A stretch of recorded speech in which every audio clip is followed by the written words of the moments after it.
எம்ஜிஆர் புற்றுநோய் மருத்துவமனையில் புற்றுநோயாளிகளுக்கு எந்தெந்த வகையான மருத்துவ சிகிச்சை தேவைப்படுகிறதோ, அது அறுவை சிகிச்சையாக இருக்கலாம், மருத்துவ சிகிச்சையாக இருக்கலாம், கதிர்வீச்சு சிகிச்சையாக இருக்கலாம், இது போன்ற பலவிதமான சிகிச்சைகள் எல்லாம் ஒரே இடத்தில் அளிக்க வேண்டும் என்பதுதான் எங்களுடைய எண்ணம். அதே போல் நாங்கள் செயல்பட்டு வருகிறோம் கடந்த 2 வருடங்களாக.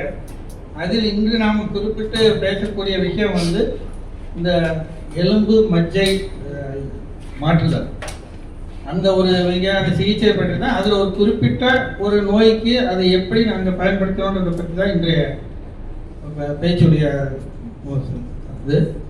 இந்த எலும்பு மஜ்ஜைன்றது நம்ம புரிஞ்சிக்க வேண்டியது அது ஒரு தனி உறுப்பு.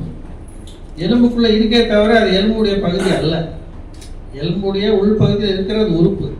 இந்த உறுப்பில் தான் நம்ம ரத்தத்தில் உள்ள எல்லா அணுக்களும், அதாவது நமக்கு தெரிஞ்ச அந்த வெள்ளை அணுக்கள், சிகப்பு அணுக்கள், இது எல்லாமே நம்ம தடுப்பு சக்தி சார்ந்த பல அணுக்கள் அங்கே தான் உருவாகுது.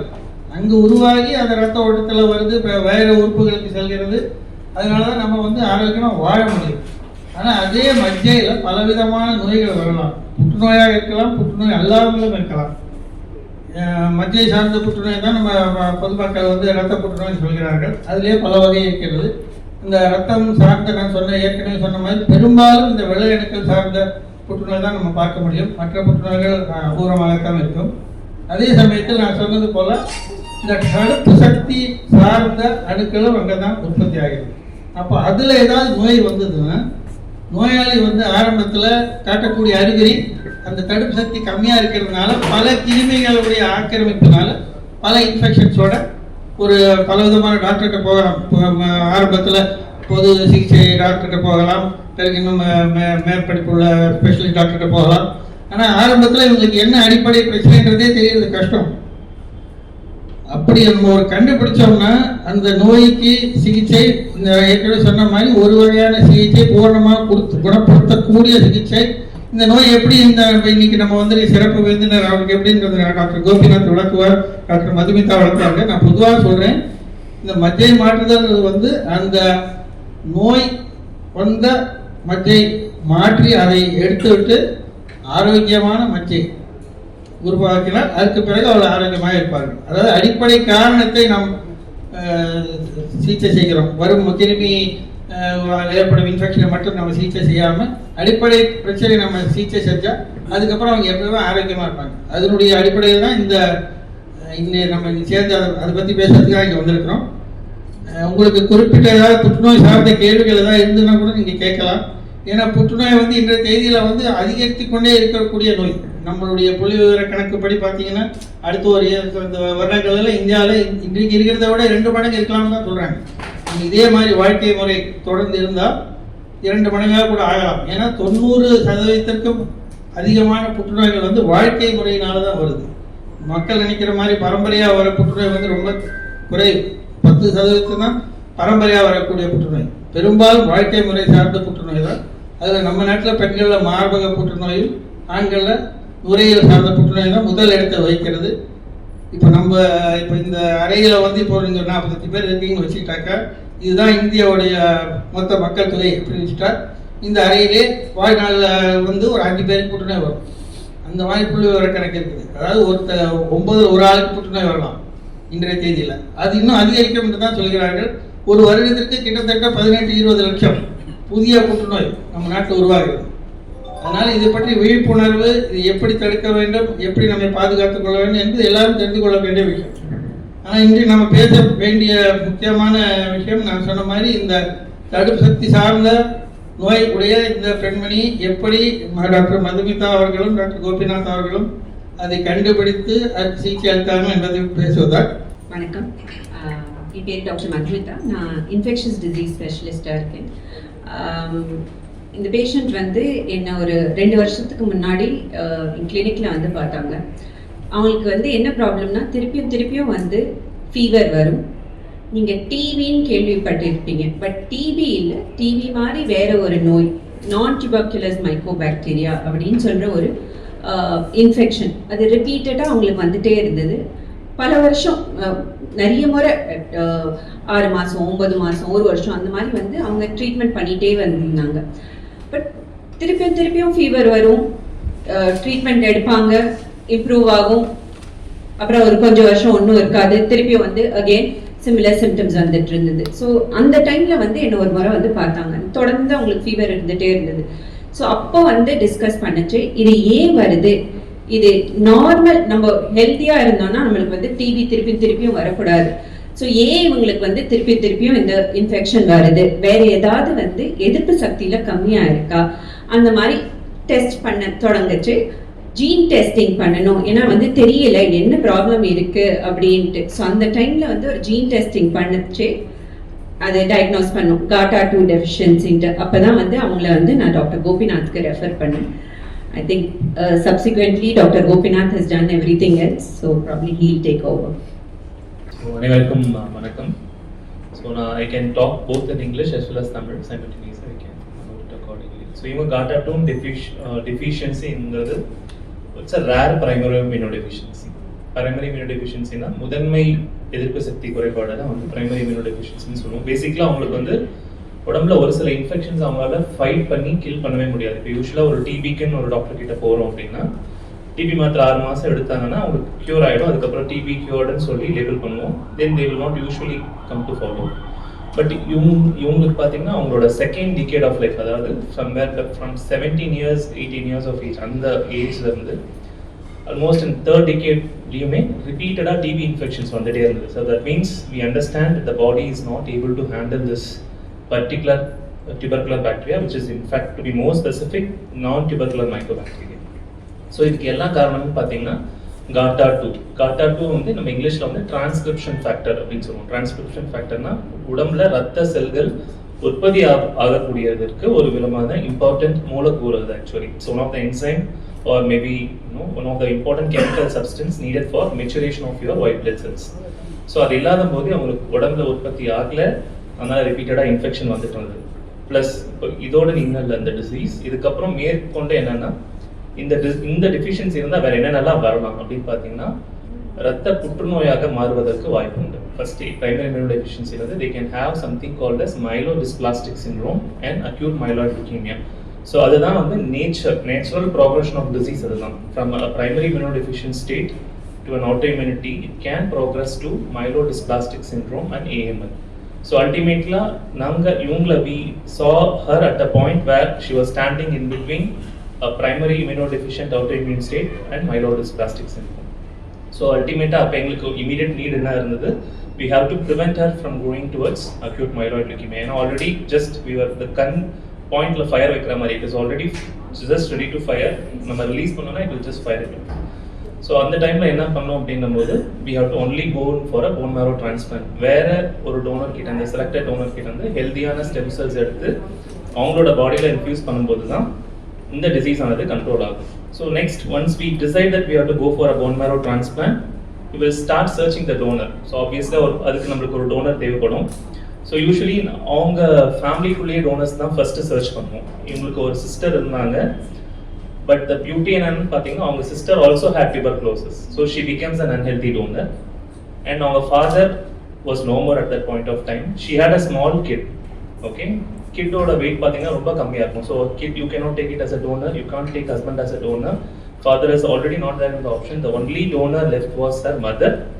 இதெல்லாம நாங்க நம்ம தமிழ்நாட்டிலே வந்து ஸ்டெம் செல் ரெஜிஸ்ட்ரிஸ் இருக்கு. நம்ம கண்ட்ரிலே we have stem cell registries, DAR3 DKMS ன்னு சொல்லி we have various stem cell registries. So அதில் நம்ம செக் பண்ணுவோம் யாரா டோனர்ஸ் இருக்காங்களா, எலிஜிபிள் டோனர்ஸ் இருக்காங்களான்னு. ஆனால் அதுலேயும் பார்த்தீங்கன்னா எங்களுக்கு we didn't have a match. So we are only left with a mother as a donor. அதில் என்னன்னா mother usually will be only half matched. Full மேட்ச்டாக கிடைக்க மாட்டாங்க. எப்பயுமே உங்கள் எல்லாருக்குமே தெரியும், எப்பயுமே ஃபுல் மேட்ச் 10/10 மேட்ச் இருக்கும்போது போன் மேரோ டிரான்ஸ்பிளான்ட்டோட சக்ஸஸ் ரேட் ரொம்ப ஜாஸ்தி. வெரஸ் ஹாஃப் மேட்ச் பண்ணும்போது அதோட சக்ஸஸ் ரேட் கொஞ்சம் கம்மியாக இருக்கும். And on top of that patient நம்ம கிட்ட வந்தபோது she had active TB infection. In fact, நானும் டாக்டர் மதுமிதாவும் ஃபர்ஸ்ட் டைம்ல பார்க்கும்போது we gave 3 months of TB treatment to her, but after 3 months also we found that the clinical condition wasn't improving much. TB க்கு கொடுக்குற மருந்துக்கு அவங்களோட response பெருசா இல்ல. So அந்த டைம்ல we were in a situation to take her with an active infection to transplant. Usually transplant எடுக்கும்போது ஒரு பேஷண்ட்டை நாங்கள் க்ளீனாக இருக்கும்போது எடுத்தாதான் எந்த காம்ப்ளிகேஷன் இல்லாமல் கொண்டு போக முடியும்.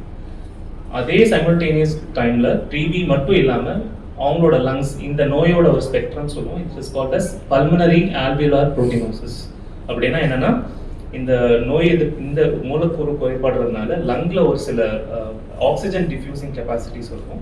அது வந்து இந்த புரோட்டினோசிஸ்ங்கிற கண்டிஷனால கொஞ்சம் குறைச்சலா இருக்கும். ஸோ இதில் என்ன டிரான்ஸ்பிளான்ட் டைமில் என்ன டிஃபிகல்ட்டி இருக்கும் அப்படின்னு பார்த்தீங்கன்னா, நம்ம கொடுக்கக்கூடிய ட்ரக்ஸ் ஹெவிலி கண்டிஷன் பண்ணும். கொடுக்கக்கூடிய ட்ரக்ஸோட ஸ்ட்ரென்த் வந்து ரொம்ப ஜாஸ்தியாக இருக்கும். ஸோ அந்த டைமில் லங் டேமேஜ் ஆகிறதுக்கு அதிகப்படியான வாய்ப்பு இருக்குது. So we took with 2-3 challenges. One is active infection and an active ongoing pulmonary alveolar proteinosis and a half-matched mother as a donor. So இந்த 3 challenges-ஓட தான் இவங்க டிரான்ஸ்பிளான்ட்குள்ளே கொண்டு போகணும்.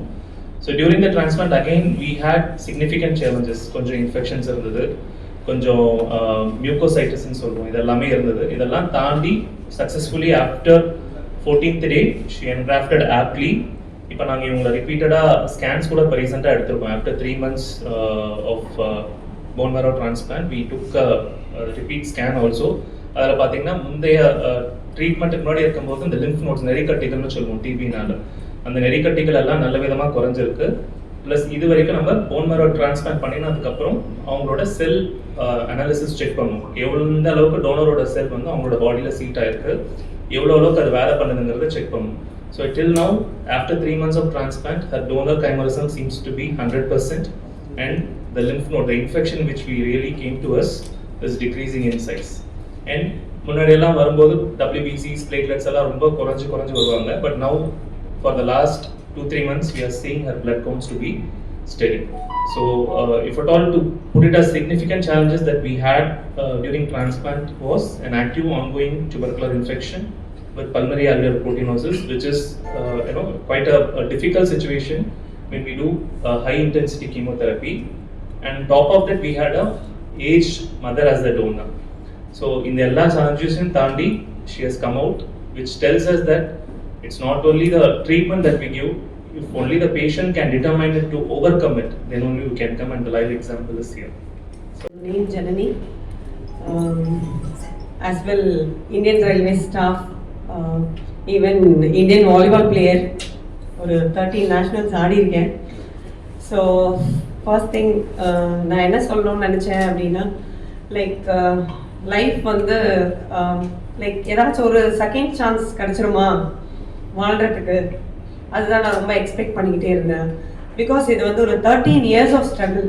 இது வந்து it is not a 1 year 2 year, ஒரு 10 மாதத்தில் நான் கண்டுபிடிச்சிட்டேன் அப்படின்னா இல்லை, ஒரு 13 years ஆஃப் ஸ்ட்ரகிள். அது வந்து it's come to an end அப்படின்றது தான் வந்து, இதுக்கு மேலே வந்து உங்களை மாதிரி நான் ஹெல்த்தியாக வாழ போகிறேன் அப்படின்றது தான் வந்து இட்ஸ் திங்.